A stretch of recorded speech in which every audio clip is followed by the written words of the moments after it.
नमस्कार दोस्तों, आज के हम इस वीडियो में सीखेंगे ईएमआई कैलकुलेशंस कैसे करते हैं एक्सेल के अंदर। हमने यहाँ पे कुछ डेटा पहले से तैयार करके रखा है, जैसे कि ईएमआई कैलकुलेशंस का हेडिंग बना कर रखा है। यहाँ पे हमने अमाउंट का हेडिंग बना कर रखा है, डाउन पेमेंट का, लोन अमाउंट का, रेट, टर्म्स या ईयर्स, फिर ईएमआई हमको कैलकुलेट करके निकालना है और एक साथ में हम लोन एमोर्टाइजेशंस कैलकुलेशंस करेंगे। ये बहुत इंपॉर्टेंट टॉपिक है, वीडियो में लास्ट तक बने रहिएगा ताकि आपको प्रॉपर नॉलेज मिले, ठीक है। और लोन एमोर्टाइजेशंस ईएमआई कैलकुलेशंस के बेसिस पे ये आपका तैयार होगा, ठीक है। और हम सबसे पहले ईएमआई कैलकुलेशंस करना सीखते हैं। ईएमआई कैलकुलेशंस करने के लिए हमने यहाँ पे एक अमाउंट ले रखा है कि हम 5 लाख रुपए का लोन ले रहे हैं, डाउन पेमेंट हम 0 कर रहे हैं, लोन अमाउंट हमको निकालना है। तो लोन अमाउंट निकालने के लिए हम फार्मूला यूज करेंगे इज इक्वल टू, अमाउंट को सेलेक्ट करना है आपको, माइनस कर लेना है डाउन पेमेंट से, ठीक है। और जैसे एंटर करते हैं तो आपका ये लोन अमाउंट निकल कर आ जाता है। अगर रेट हमको डालना है तो हम रेट यहाँ पे 12% डाल दे रहे हैं। 12% पर एनम के हिसाब से है। टर्म्स या ईयर्स जो है ये 2 सालों के लिए हम लोन ले रहे हैं, तो 2 टाइप कर दिए। ईएमआई हमको निकालना है, ठीक है। तो ईएमआई निकालने के लिए जो फॉर्मूला होता है वो पीएमटी फंक्शंस का यूज करते हैं, is equal to PMT. Bracket start करना है, रेट जो होगा वो आपका 12% है। 12% पर एनम के हिसाब से, तो पर एनम कहने का मतलब कि साल का, 1 साल का जो है 12% है। अगर महीने पे इसको निकालना है तो डिवाइड करना होगा 12 से, ठीक है। कॉमा, टर्म्स ईयर्स हमारे पास 2 साल है, तो 2 साल में कितना महीना होता है, तो 24 महीना होता है, तो गुना करना पड़ेगा हमको 12 से, ठीक है। कॉमा, फिर पीवी मतलब प्रेजेंट वैल्यू जो है लोन अमाउंट होता है, तो लोन अमाउंट को आपको सेलेक्ट कर लेना है, ब्रैकेट क्लोज करके जैसे एंटर हिट करते हैं तो आपका ये बैलेंस निकल कर आ गया कि आपको कितना ईएमआई पे करना है। बट ये निगेटिव दिखा रहा है कि आगे माइनस लगा हुआ है, तो अब इस फॉर्मूला को आप एडिट कर लीजिए। पीएमटी से जस्ट पहले क्या करेंगे, माइनस लगा देंगे, ठीक है। जैसे एंटर प्रेस करते हैं तो ये माइनस वाला वैल्यू पॉजिटिव में आ जाता है आपका, ठीक है। अब हमको यहाँ पे लोन एमोर्टाइजेशन निकालना है कि अगर 5 लाख रुपए का हम लोन लेते हैं तो 2 साल में कितना पेमेंट करना पड़ेगा। अगर 3 साल में पेमेंट करना चाहते हैं 5 लाख का लोन, तो कितना पेमेंट करना पड़ेगा, ठीक है। तो ये डेटा पहले से आपको तैयार करना है। और ये डेटा तैयार कैसे होगा, तो 5 लाख रुपए जो हमने यहाँ पे ले रखा है, ये इसके बिहाफ पे ले रखा है। लोन अमाउंट हमारा जो है 5 लाख है, तो हम यहाँ पे 5 लाख ही लेंगे। ऐसा नहीं कि यहाँ पे 5 लाख है और यहाँ पे आप 6 लाख से स्टार्ट कर रहे हैं या 4 लाख से स्टार्ट कर रहे हैं, तो इस बेसिस पे आपका कैलकुलेशंस नहीं होगा, ये ध्यान रखना है। और यहाँ पे लोन का जो ड्यूरेशन है उसको भी ध्यान रखना है कि टर्म्स या ईयर्स आपका जो ड्यूरेशन पीरियड है 2 साल से स्टार्ट हो रहा है, 3 साल, 4 साल, 5 साल, इसके आगे वाला आप ले सकते हैं, ठीक है। जैसे कि यहाँ पे टर्म्स ईयर्स हमारा 2 साल से स्टार्ट हो रहा है, तो हम यहाँ से 2 से स्टार्ट किए और आगे की तरफ गए, ठीक है। अब हमको यहाँ पे एक ब्लैंक सेल हम छोड़ कर रखे हैं। ब्लैंक सेल्स में यहाँ पे क्या लाना है आपको, तो ब्लैंक सेल्स में हमको ईएमआई को लाना है यहाँ पे।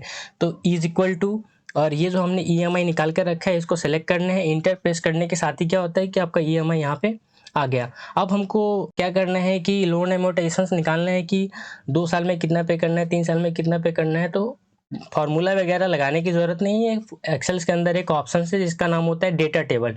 डेटा टेबल के माध्यम से हम क्या कर सकते हैं, इजीली कैलकुलेट कर सकते हैं लोन एमोर्टाइजेशंस को। बस इस डेटा को सेलेक्ट कर लेना है, होल डेटा को पूरा प्रॉपर, और आपको जाना है डेटा टैब में। डेटा टैब में जाने के साथ ही यहाँ पे आपके सामने एक ऑप्शन देखने के लिए मिलेगा व्हाट इफ एनालिसिस का। व्हाट इफ एनालिसिस पे क्लिक करना है, फिर आपको डेटा टेबल पे जाकर क्लिक करना है। रो इनपुट सेल में हमने जो डाल रखा है वो डाल रखा है टर्म्स या ईयर्स को, तो टर्म्स या ईयर्स को यहाँ से हम सेलेक्ट कर लेंगे।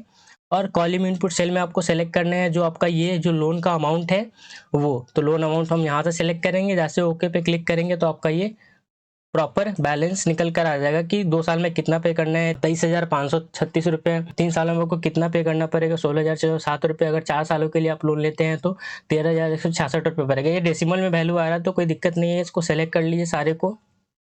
और होम टैब में चले जाइए आप।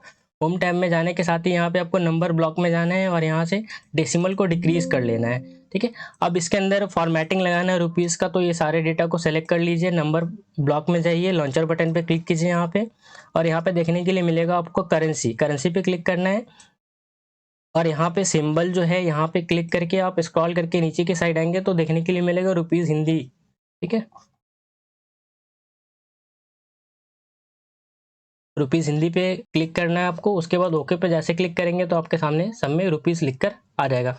अब हो सकता है कि आप ईएमआई पे करेंगे तो हो सकता है कि आपका जो बजट है वो 20,000 से कम का बजट है, तो हम 20,000 के अंडर वाला ही लोन लेंगे। 20,000 के अंदर ही पे करना पड़ेगा। अगर 20,000 से ज़्यादा जाता है अमाउंट तो अफोर्डेबल नहीं हमारे लिए। तो हम इसमें क्या करेंगे, कंडीशन लगा देंगे कि अगर हम लोन ले रहे हैं तो 20,000 से कम वाला जितना ही वैल्यू होगा ना, उसको हम रेड कलर से हाईलाइट कर दें ताकि हमारा जो हो पता चले कि हम कौन कौन लोन्स के लिए अवेलेबल है। ठीक है। तो आपको ये सारे डेटा को सेलेक्ट कर लेना है और कंडीशनल फॉर्मेटिंग ऑप्शंस पे क्लिक करना है और हाईलाइट सेल्स रूल्स पे जाना है और लेस देन का यूज़ करना है यहाँ पे।